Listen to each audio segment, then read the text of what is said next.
Selamat hari Minggu adik-adik semua, kelas besar dan kelas tunas. Kita bersyukur kepada Tuhan, hari ini kita bisa beribadah kembali, adik-adik bisa beribadah maupun secara online kita tetap memuji Tuhan, kita tetap bersyukur di tengah-tengah situasi saat ini. Adik-adik kita akan memulai ibadah kita akan menyanyikan sebuah lagu Hatiku Percaya.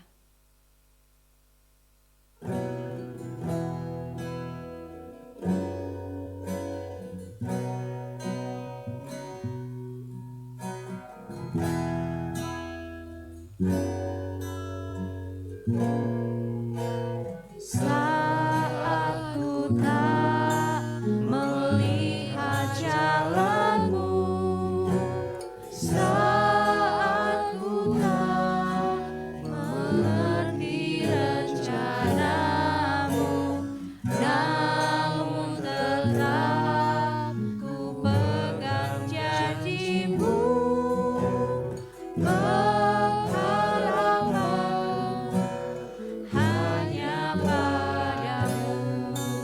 Hatiku percaya. Hatiku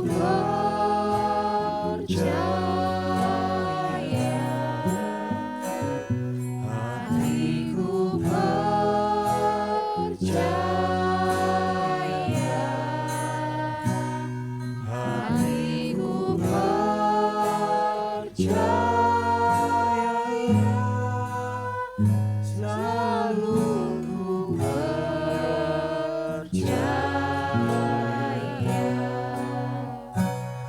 Lord, I will trust in you. Lord, I will trust in you.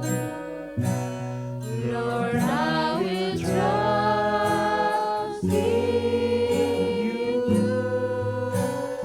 My heart will trust in you.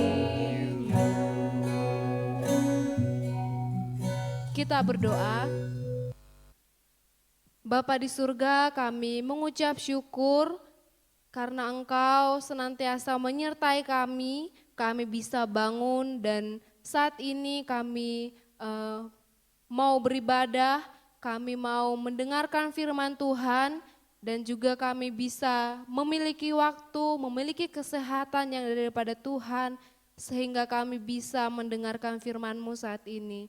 Bapa, sebentar lagi kami akan mendengarkan firman Tuhan, kiranya Roh Kudus yang menyertai kami agar kami bisa mengerti firman Tuhan, memahaminya dan mengaplikasikannya dalam kehidupan kami setiap hari. Terima kasih Bapa, dalam nama anak-Mu Tuhan kami Yesus Kristus kami berdoa dan mengucap syukur. Amin. Adik-adik, minggu ketiga di bulan November ini kita belajar kembali hukum Tuhan yang ke-8 yaitu jangan mencuri. Mungkin adik-adik yang kelas besar sudah berulang kali mendengarkan cerita ini, cerita tentang seorang Zakeus. Dari adik-adik mungkin kelas kecil, kelas tengah, sampai sekarang di kelas besar mungkin selalu ada cerita ini ya. Seorang Zakeus. Pada waktu masa itu di kota Yeriko namanya, kota yang sangat besar dan indah, ada seorang Zakeus ini yang dia adalah ketua para pemungut cukai namanya. Adik-adik, sebelum memasuki kota Yeriko ini ada sebuah semacam pelabuhan, semacam gerbang memasuki kota.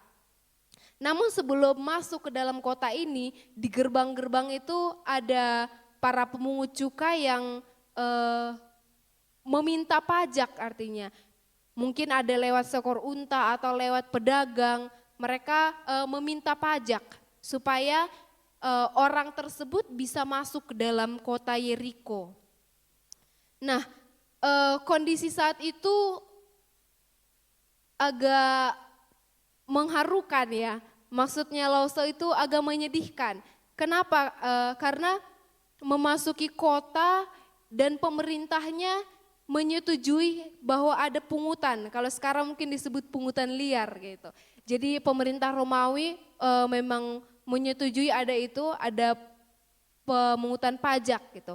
Tapi seorang Zakeus ini yang adalah ketua dari pemungut cukai ini mengambil lebih.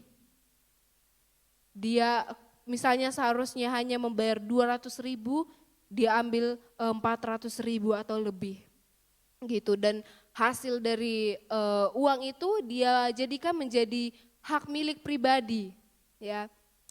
Ya, itu adalah hal yang mungkin saja secara logika bisa terjadi pada zaman itu. Karena mungkin sekarang kita sudah dibantu dengan digital, orang tua adik-adik tetap membayar pajak, ada namanya pajak. Semua warga Indonesia juga tetap membayar pajak. Tapi sekarang ini sistemnya sangat jelas. Ada tempat untuk kita membayar pajak dan ada secara digital, ada tulisannya gitu. Jadi tidak ada yang bisa untuk mengkorupsikan ya seharusnya gitu ya. Nah, tapi kondisinya saat itu Zakeus melipat gandakan pajak dan membuatnya menjadi hak milik pribadi. Tapi adik-adik di suatu hari ketika Zakeus ini mendengar kalau Tuhan Yesus akan datang ke kota Yeriko, dia penasaran. Siapa nih kira-kira Tuhan Yesus ini gitu ya. Dia menutup kantornya, dia melihat ada sekumpulan orang di tempat itu, dia mungkin melihat ya dari kantornya ada sekumpulan orang, dan dia pergi ke tempat itu. Ternyata benar mereka memanggil-manggil nama Yesus. Dia penasaran, tetapi karena fisiknya yang mungkin tidak begitu tinggi, di tengah kumpulan orang yang berdesak-desakan, yang sangat ramai, mungkin dia mengalami kesulitan untuk menemui Yesus ya, untuk bertemu dengan Tuhan Yesus. Lalu dia mengambil ide dan dia melakukannya. Dia memanjat sebuah pohon ara. Dia memanjat pohon itu, tapi ternyata Tuhan Yesus melihatnya. Dan Tuhan Yesus memanggilnya dan mengatakan kepada Zakeus, Zakeus, aku malam ini akan tinggal di rumahmu. Nah, betapa senangnya hati Zakeus waktu itu, dan dia dengan senang hati menyambut Tuhan Yesus ke dalam rumahnya. Dan dia juga dengan kuasa Roh Kudus yang melembutkan hatinya, dia mau mengaku kalau selama ini dia sudah mencuri pajak, dia mencuri dari orang-orang, dan dia juga berkata kepada Tuhan bahwa dia akan mengembalikan hasil curiannya itu berlipat kepada orang-orang yang telah menjadi korban pencuriannya. Adik-adik, di sini kita memahami kalau seorang seperti Zakeus mengalami perubahan yang dalam waktu yang singkat, dia bisa melakukan kebaikan ya, dari yang sebelumnya dia melakukan kejahatan yaitu tindakan pencurian. Itu adalah satu-satunya karena kuasa dari Roh Kudus, kuasa dari Tuhan yang melembutkan hatinya pada waktu itu. Nah, adik-adik, firman Tuhan ini juga yang mengatakan jangan mencuri ini diberikan Tuhan waktu bangsa Israel waktu itu ada di padang gurun. Mereka berkemah, mereka punya ternak, punya emas di tendanya masing-masing. Lalu pada waktu itu ada peraturan. Peraturannya adalah ketika ada satu orang yang mencuri, dia ketahuan, maka dia harus mengembalikan barang curiannya itu dan juga membayarnya berlipat ganda. Nah, mungkin harta kekayaan bangsa Israel pada waktu itu lebih sedikit daripada harta manusia zaman sekarang ya, kemungkinan. Tapi sistem yang sama, firman Tuhan itu tetap sama. bahwa kita sebagai umat Tuhan itu tidak boleh mencuri. Ya, berarti di sini maksudnya bukan permasalahan yang dicuri itu besar atau kecil. Misalnya adik-adik mencuri handphone, lalu ada yang hanya mencuri satu permen. Itu tetap mencuri. Kedua tindakan itu adalah tetap tindakan yang dilarang oleh Tuhan. Keduanya sama-sama tindakan mencuri.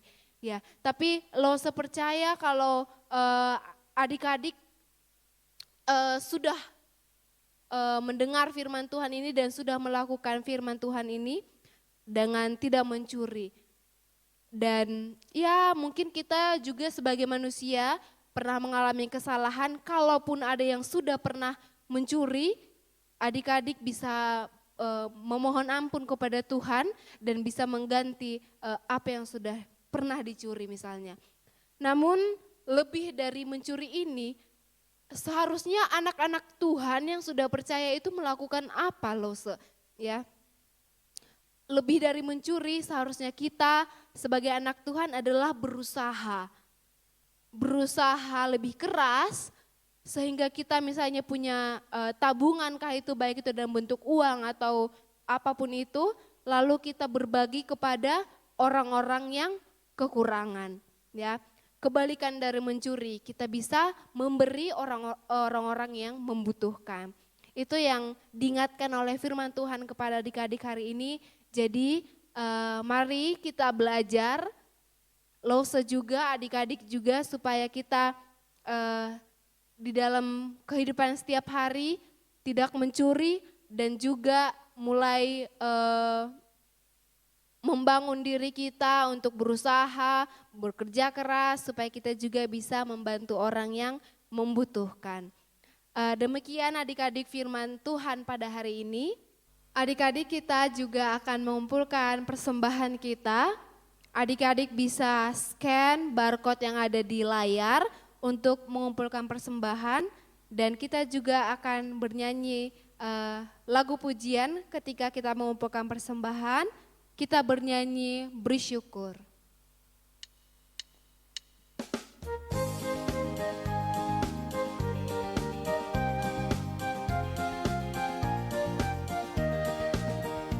Bersyukur, bersyukur, bila syukur, bersyukur, susah ataupun senang, bersyukur.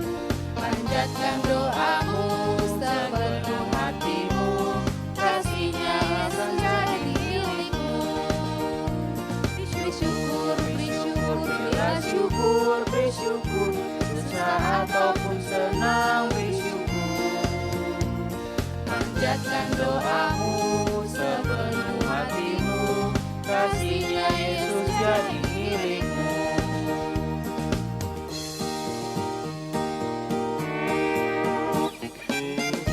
Bersyukur, bila syukur, bersyukur, susah ataupun senang, bersyukur. Panjatkan doamu sepenuh hatimu, kasih-Nya Yesus jadi milikmu. Panjatkan doamu sepenuh hatimu, kasih-Nya Yesus jadi milikmu.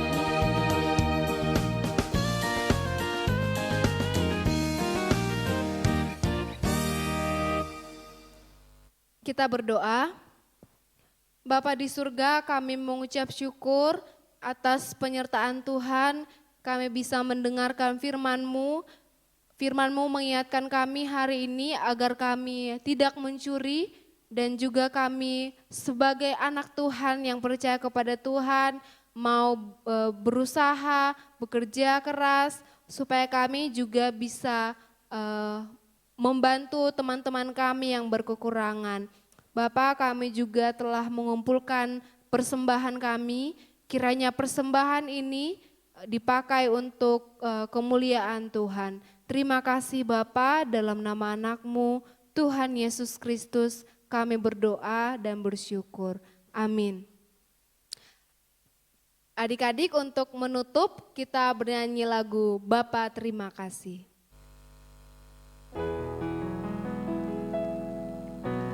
Bapa